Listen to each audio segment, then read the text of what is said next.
Hello BookTube, it's Nektaria and it's time for the end of the year book tag because this year is finally coming to an end in less than 2 months. It's not like our problems are going to be magically solved New Year's when we hit 2021. It feels like 2020 is the epilogue and 2021 is going to be that blank page that just says the end. But let's not be pessimistic. We're not here to talk about the end of the world, which is upon us. We're here to talk about books and about the reading year being over, not our lives, at least for now. I don't know. This tag was originally created by Ariel and I'm going to link her original video down in the description. So 2020, apart from being a horrible year for humanity, has been a great reading year for me, and I feel like the rest 1.5 months is also going to be a great reading 1.5 months. So with no further ado, let's get to those questions. First question is, are there any books you started this year that you still need to finish? And I don't tend to read a lot of books at the same time, so I'll have a lot of books to catch up to until the end of the year. Neither do I tend to read a book, like start a book and then put it on hold and then continue it after a long period of time. But this year I happen to have a book on hold since August and it's November. And that's like a Greek non-fiction book I'm going to show you. So this book is about couples that kind of define the history of Greece, so it's clearly non-fiction, and it's separated in 8 chapters. I think each chapter talks about a different couple. Actually, one chapter talks about a love triangle, but let's not get to that. And it's mostly like kings and their queens, or politicians and their wives and stuff like that. So the reason why I haven't finished this since August is not because I'm not enjoying it. If anything, I'm loving it. It was one of my most anticipated releases of 2019 and I got it for my birthday as a gift, and I'm really happy I did. So I am enjoying it very much. It's the perfect mix of it's mostly historical facts, it's legit history. It's all being researched very well by this author and it's just great, but it's also kind of the gossip and all the sneaky stuff going on with the couple. So it's the perfect mix of history and gossip. So it's great. I'm loving it. I'm enjoying it so much. It's just that you can leave it, read a chapter, pick it up after ages. So you don't have to read it all at once. It's not like literature. You're not gonna forget what's happening. But I do want to finish it till the end of the year. I have 2 couples left, actually 1 couple on the love triangle, so I'm definitely gonna finish it because I'm really enjoying it. And I really miss it. It had a great writing. The history was explained so simply, you can know nothing about history and still read these and enjoy it. It's just great. So I'm hoping to finish it till the end of the year. And I guess we can also count the book I'm currently reading, which is Jorge Luis Borges' Other Inquisitions, which is a collection of essays. I'm enjoying it. It's just that it's quite, it's moving quite slow because it's essays. You have to be very conscious while reading it, and you have to be very concentrated and understand everything that's being said, so it's not the easiest thing to read. But I'm going to finish it soon, and I do plan to read at least other 15 books till the end of the year. So this question I don't really have actual answers for. Next question is, do you have an autumnal book to transition you to the end of the year? Of course I do. It's my favorite series of all time. I'm going to show you just book 1. The Raven Cycle. The first book is The Raven Boys, and we have 3 other books in this series. It's my favorite series of all time. It's my favorite kind of fantasy. Maggie Stiefvater has the most amazing lyrical writing I've seen. YA fantasy. The gang, the crew, the friendships in this book are just on another level. I love all the characters. I love the dynamics between them. And the atmosphere is just so autumnal, the kind of magic system, there's a magical forest and it's full of cute little trees. Who doesn't love trees? I love trees. I'm a plant mom, or aspiring plant mom, you could say. So I do love the atmosphere in this, and the whimsical just magic and the whole thing with the energy fields. It's just so autumnal. And I first read this in fall and I reread it September 2019, and I would have read it September 2022, but I prioritized reading new books, so that didn't happen.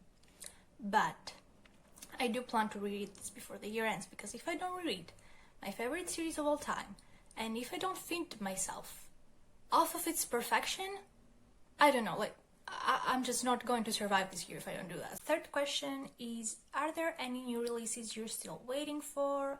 And for that question, well, just stating that I don't have the easiest of access to new releases, so I haven't even gotten to my most anticipated releases for the early part of 2020, like I've read very few of them, so I don't get too many new releases. I read more backlist titles, but still I do have some new releases coming out in November. Maybe by the time you're seeing these they've already come out, I'm sorry about that.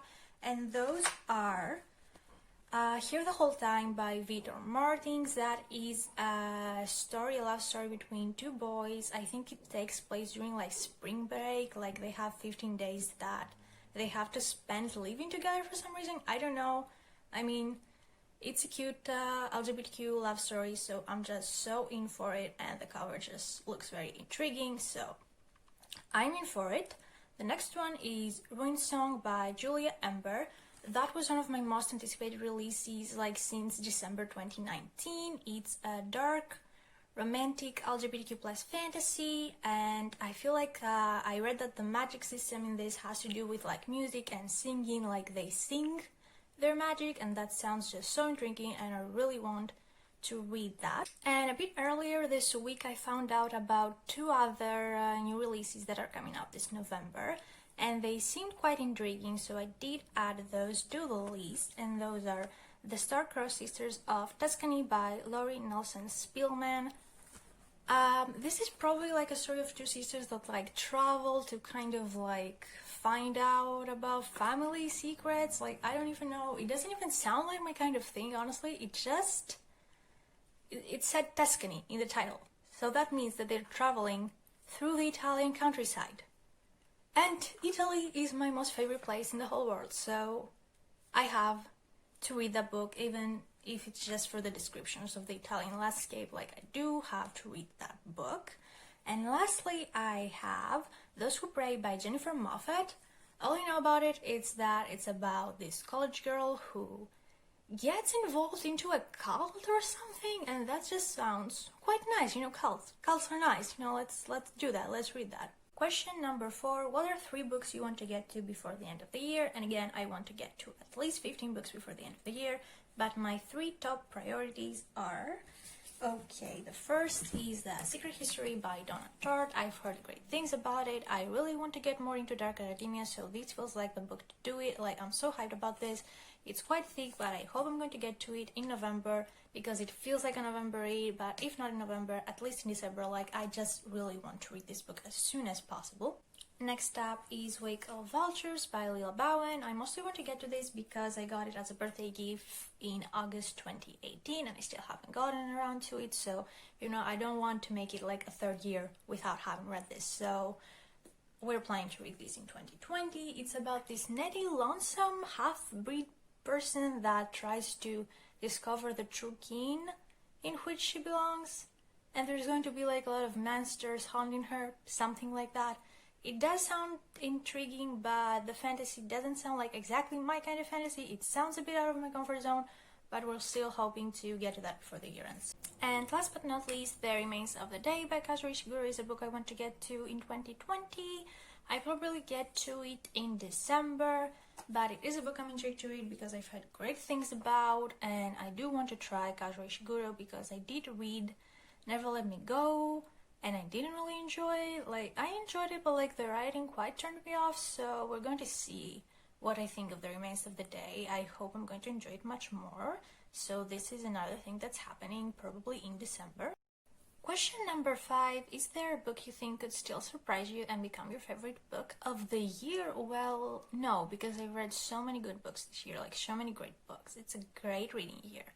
And I think I've already settled on my favorite book of the year, and like also like number 2 and number 3, so we've settled on the winners and we've settled on the book we're going to crown as best book I read in 2020. But I do have high hopes for The Secret History, and I don't think it's going to be like my favorite book of the year, but it may manage to find a place among my favorites of the year. Like, not my favorite, but like one of my favorites. Like, it will probably make it to top 10, but not to number 1, because number 1 is there and it's not leaving and it's not giving its place to anything else. And last question, have you started making reading plans for 2021 already? And yes, even though 2021 doesn't even sound like a real year, like the destruction of the planet is probably upon us, but for some reason I have started making reading plans, and those plans involve reading books outside my comfort zone. Like, I want to challenge myself and read from a variety of genres that I haven't really tried before or that I don't really like. And if not genres, I mostly want to read books that involve prompts that I'm not enjoying, like prompts that feel like very far from my interests and very far from what I normally enjoy. I just really want to challenge myself, and I'll probably make vlogs about that. And B, I want to reread some books that I called my favorites like 3, 4, or 5 years ago, and see whether I still like them, or like if I've grown out of them, and if I feel like maybe they're even problematic now. So I'm probably going to make a fun vlog about that too. So yes, many reading plans for 2021. Pretty much I just want to read as much as I can and just discover new beautiful books that will just make my soul very happy. So that is my main reading plan for 2021. I feel like every second that passes by, I just stand more close to the camera, and that comes out as quite aggressive and threatening. But I'm just going to come even closer to tell you that that was my end of the year book tag, and thank you so much for watching. Have a great day, stay safe, and hopefully I'll see you soon with another video. Bye!